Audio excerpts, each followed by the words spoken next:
Hey, what's going on, everybody? Commander Crane here, and we are back with another Pioneer deck tech, and today we're going to be talking about mono red dragons in Pioneer. I am very excited to talk about this very spicy dragon list. I did recently feature an Is It Dragon control list. This deck, although it plays some similar cards, it really is truly a completely different list. That was a control deck. This deck is definitely more of a mid-range deck that has a lot more burn theme to it. But anyways, as always, at the end of the video, let me know in the comment section below, what do you think about this deck? Is there a specific card that I should have put in this deck that I did not? Or do you have suggestions for upcoming videos? Just let me know in the comment section. So the true inspiration behind this deck is really funny. So I had no intentions of sharing a deck like this during, like the Tarkir new set season where I like to come out with all these spicy decks. I had no intention of this. Really what came from it is the other day, actually just recently at for Friday Night Magic, I typically like to build new decks every week or at least every other week. And I really had a nostalgia itch recently to play Stormbreath Dragon. So at FNM recently, actually I want to say as of the recording of this video, it was like 2 weeks ago, I decided to jam some mono red dragons at FNM and I did pretty well. For those who are also unfamiliar, we record Friday Night Magic with like a camera, and then obviously we upload the videos here on the channel. And I had a feature match all 3 rounds, and I really loved the dragon deck. It was so fun to play. I really wanted to jam Stormbreath Dragon, so I said, all right, we're just going to play mono red dragons, and we'll just see how it does. And we did really well. We only lost 1 individual game of all Friday Night Magic, which was pretty cool. And I thought, you want to know what? I should talk about this deck today. Although I do have to say, and I'm going to talk about Stormbreath Dragon a little bit more at the end of the video, it's not currently in the list. It's not that it's bad. It's just that there's not really a lot of white decks floating around the format right now. So yeah, it hurt to not put Stormbreath Dragon in this deck, but we'll kind of talk about that once we get to the budget section of the video. But anyways, that was the inspiration for this deck. I just played mono red dragons and I figured I would share a more updated list with some cards from Tarkir Dragonstorm. So okay, let's go and actually hop into the list. Your dragons. Obviously, that's the reason we clicked on the video. We're playing 14 dragons in this deck. Let's go ahead and take a look at them. So the idea with this deck too is I wanted to play dragons where we could get some immediate value just in case our opponent decides to either use a removal spell immediately or at least the next turn or something. We want to get some value. So we're playing 4 copies of Thunderbreak Regent, 2 copies of Etsushi the Blazing Sky, and 2 copies of Magmatic Hellkite. So Thunderbreak is just an all-timer. It's great. It deals 3 to our opponent if they target it with a spell or an ability. Do not underestimate a card like this. I know, like, it's current day Magic. A card like this, this card is 10 years old after all. It may seem unimpressive, but I'm telling you, this card is very good. Thunderbreak Regent, do not underestimate this card. Just being able to get an extra 3 damage whenever they target it. And also, it does stack. So if we have 2 of these in play, it deals 6, which is really, really nice. So yeah, do not underestimate Thunderbreak Regent. We're also playing Etsushi the Blazing Sky, 2 copies. I really like this just because the flying trample is pretty nice. Not that our opponents usually playing a lot of cheap flyers, but we're able to punch through. And then when it dies, we get 2 really nice abilities there. We get a little bit of card advantage, exile in top 2, we can play them, or just make 3 treasure tokens, which is really, really nice. And then newcomer Magmatic Hellkite. I do love it in this deck. A lot of decks are not playing very many basic lands, so when we play a card like this, it can be absolutely huge for us. So yeah, I just really like it. I mean, I used to play Ponza back in the day. Obviously, this is a Ponza Dragon, which is pretty sweet. So, yeah, I really do like this card. It is a Stone Rain effect, at least for a little bit, just because it also has the stun counter. But yeah, I really do like the Hellkite in this list. That's why I'm playing 2 copies. And then rounding out our dragons, we're playing 4 copies of Glorybringer, another all-timer. The card's just fantastic. I'm not going to go into detail on Glorybringer. And then we're also playing 2 copies of Bonehorde Dracosaur. I am really growing on this card in a list like this because we are a mid-range deck, and this is just a Baneslayer Angel. If we untap with this, we're going to get so much value that we're gonna win the game. If they don't take out Bonehorde Dracosaur, it's just gonna snowball and it's gonna get out of control. The first strike is also nice because it's really good on defense. It makes our opponent's attacks really not as good, even if they play pump spells. If they can't grow the toughness enough, it's not gonna really matter. With first strike too, in weird instances like that, we can hit them with first strike and then we could burn the creature out with some of our burn spells. I don't know. I really do love Bonehorde Dracosaur, and that's why I'm playing 2 copies in this deck. So those are all the dragons, but we have a lot of dragon synergy cards that we need to talk about. just cards that, care about dragons in play, or they help us cast dragons, or anything like that. That's what this section is. And we've got 3 different cards. We're playing 4 copies of Sarkhan Fireblood, one of my favorite planeswalkers. I don't get to play it very often. In this deck, it's absolutely perfect. Obviously the rummage effect is really nice. It makes mana for our dragon spells, and then the ultimate basically just wins the game. Overall, this is just a really nice card for a deck like this. We're also playing 4 copies of Invasion of Tarkir. I know it's a little tricky to read just because it's, not facing the way we need to read it, but it deals 2 damage plus the number of dragons we reveal to any other targets. We can deal just a ton of damage. We can take out a big creature. We can also point this at our opponent's face. If they're not playing a lot of creatures, we can just say Invasion, reveal 2 or 3 dragons, dome you for 4 or 5. The card is nice. We also can play Invasion and then the following turn play another Invasion, and then we can flip the first one that we play, which is nice, and it does flip into Defiant Thundermaw, which is just an absolutely crazy card. It says whenever a dragon you control attacks, it deals 2 damage to any target. So we attack with 2-3 dragons, all of a sudden we're dividing 6 damage.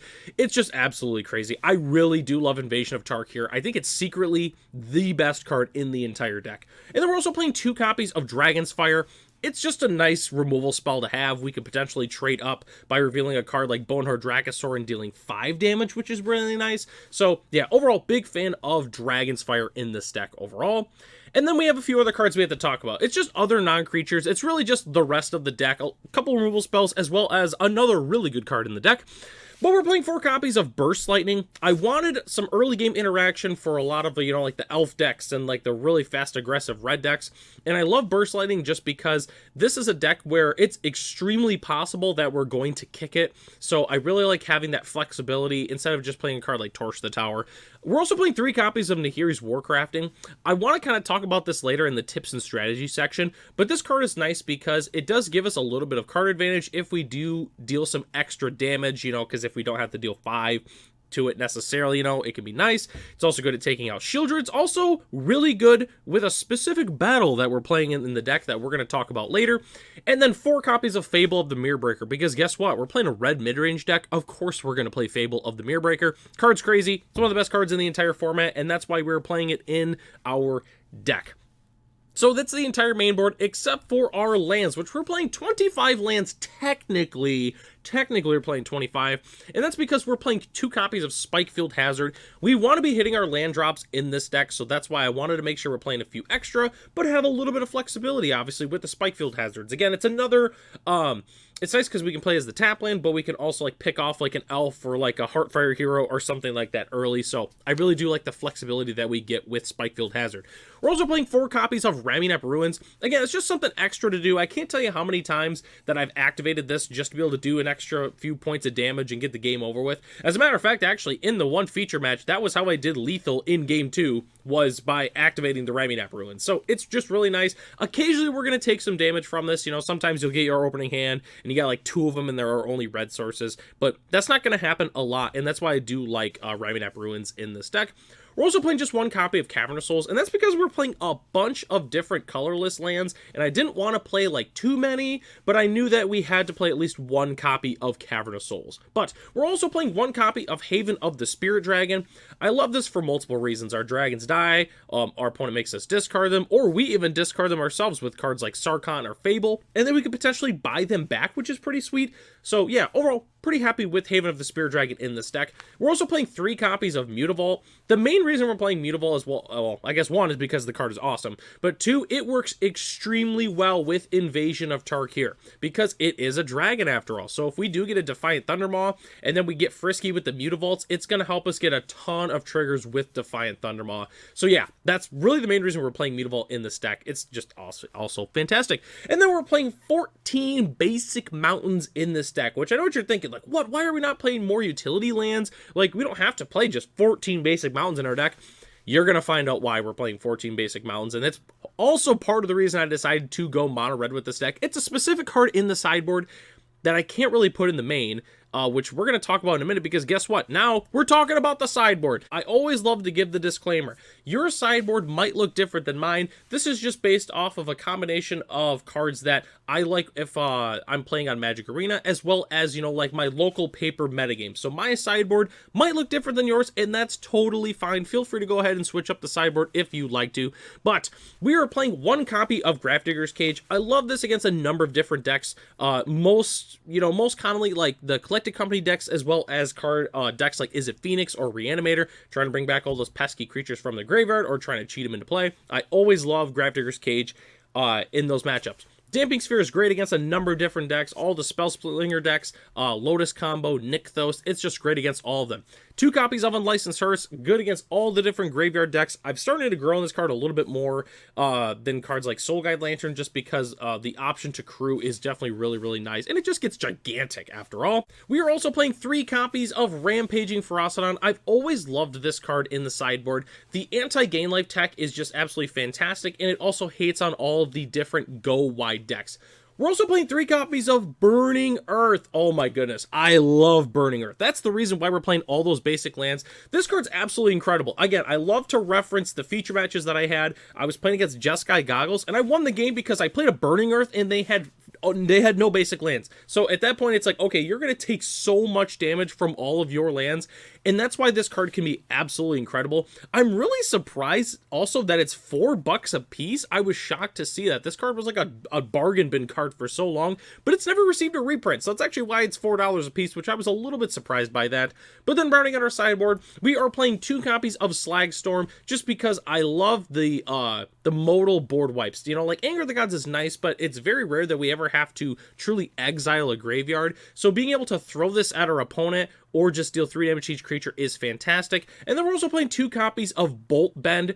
It's so tricky. I've always loved a card like this. We play a dragon, and then they go for the throat, and then all of a sudden we bang, we Bolt Bend, and we throw it at something else. I don't know. I've always just been a huge fan of Bolt Bend, and that's why I'm playing 2 copies in the sideboard. So, okay, that's the entire sideboard. The second to last thing I'd like to talk about is the tips and strategies. So what are we trying to do when we're playing this deck, as well as just kind of highlight a couple of different cards, some synergies, what you're looking to do when you're actually playing this deck. So the first thing is, don't rush to play a dragon. I know I kind of talked about this in the control version of this deck, but the same thing applies. Don't rush to play a dragon. Don't feel like that's all we have to do. Okay, we keep the board clear with all of our removal spells, then we start gaining some value. We play a Sarkhan Fireblood to start getting, crafting our hand a little bit. We play Invasion of Tark here, hit them or take out one of their creatures. We set up the invasion to maybe finally get some counters off of it and flip it into the Defiant Thundermaw. We play Fable the Mirrorbreaker. We get the Goblin token out, start making some treasures, craft our hand a little bit. Don't feel like we immediately have to slam a dragon down right away. Sometimes that is the correct move, but I can tell you confidently that a lot of the time it seems like it is not the correct move. So do keep that in mind when you're playing this deck. The second thing is Warcrafting plus Invasion is just absolute money. I'm telling you, Warcrafting, it doesn't happen very often, but sometimes, again, I like to reference that I did do it in the feature match, is Invasion of Tark here. You can play that, dome your opponent for like 4 or 5. Then if they don't have any creatures or anything that matters, you can just Warcrafting the Invasion for 5 and immediately flip it and have Defiant Thundermaw on the following turn. It's just absolutely crazy. It's not something that's going to happen very often, but it definitely can. So do keep that in mind with Warcrafting. What I like about it too is it's not great in some of the control matchups. Like obviously you can take out a Planeswalker, but sometimes, most of the time, they're not going to have a lot of permanents to actually deal 5 damage to with Warcrafting. So having the option to point it at our Invasion of Tarkir is definitely really, really nice. So keep that in mind when you're playing this deck.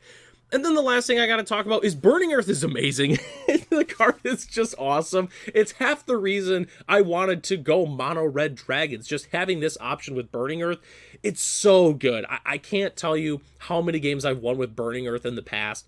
I know I've played it in like some different Fires of Invention decks, and it's been great. I played it in Modern back in the day, and it was great. Burning Earth just absolutely wrecks opponents. They're not playing a lot of basic lands, and it's gonna destroy them. I'm telling you, I really do love Burning Earth. If this is a card that interests you, definitely pick them up because it's just so fun to play this card in Pioneer, and no one expects it. Heck, half the players that have been playing for a long time are like, "Wait, Burning Earth's in Pioneer? I thought it was like some weird old set." Nope, it's an M14, and it's legal in the format. So yeah, definitely a huge fan fan of Burning Earth. And then the last thing we have to talk about is the sideboarding, or sorry, not sideboarding, the budget options for this deck. It's relatively straightforward. You can swap out cards like Boneheart Dracosaur, Fable the Mirror Breaker, and Invasion of Tarkir to help save some costs. Invasion of Tarkir, it did get a recent spike just because of all the new dragon cards that entered standard as well as commander. So invasions are going for about $10 US a piece. It's a good investment though, I'm telling you. The card's crazy. If you love dragons, definitely pick up your invasions. You can also swap out the Mutavaults and like the Cavern of Souls, some of the other pricier utility lands. I mean, heck, if you really don't feel like spending any money, you can just play a whole bunch of basic mountains and just call it a day with this deck, and then it makes your Burning Earths even better technically. But yeah, I mean, it's pretty straightforward for the most part with this deck. But the nice thing is, as it's constructed right now, it's only $226 US, which is pretty darn cheap for a Pioneer deck in general. And I was able to get the budget list down to $59 US, which is pretty good too. I mean, $59. I did swap out a lot of these cards though. Like for instance, I want to say for Boneheart Dracosaur, I did put in Stormbreath Dragon. Fable the Mirror Breaker, I swapped out for the Omen Dragon. That's like the Tormenting Voice. Invasion of Tarkir, I swapped it out for Draconic Roar. Like there's a lot of really easy cards that you can swap out that are still pretty darn good in their own right. But yeah, overall, this deck was so fun to make. I really do love this dragon deck. It was so much fun to make. And yeah, I mean, it's dragons. Who doesn't like casting dragons in Invasion of Tarkir and Sarkhan Fireblood? It's just absolutely fantastic. So yeah, big fan of this deck in general, and let me know in the comment section below if you play a deck like this, or if you're going to build a deck like this, or build this exact deck. Let me know what you think in the comment section. And that takes us to the end of the video here. Thanks so much for watching. The deck lists are in the description below if you'd like to check them out for yourself. Huge shout out to our channel members, Ralph, Matt, Arcadius, Ray, Gary, Serwanoki, Michael D, our premium channel member, The Common Colb, and Jeremy P. If you are interested in being a channel member, it starts at $1 US a month, and you gain access to the exclusive Commander Crane Discord, as well as other features here on the channel. So, I'm Commander Crane. Thanks for watching this video, and I hope to catch you in the next one.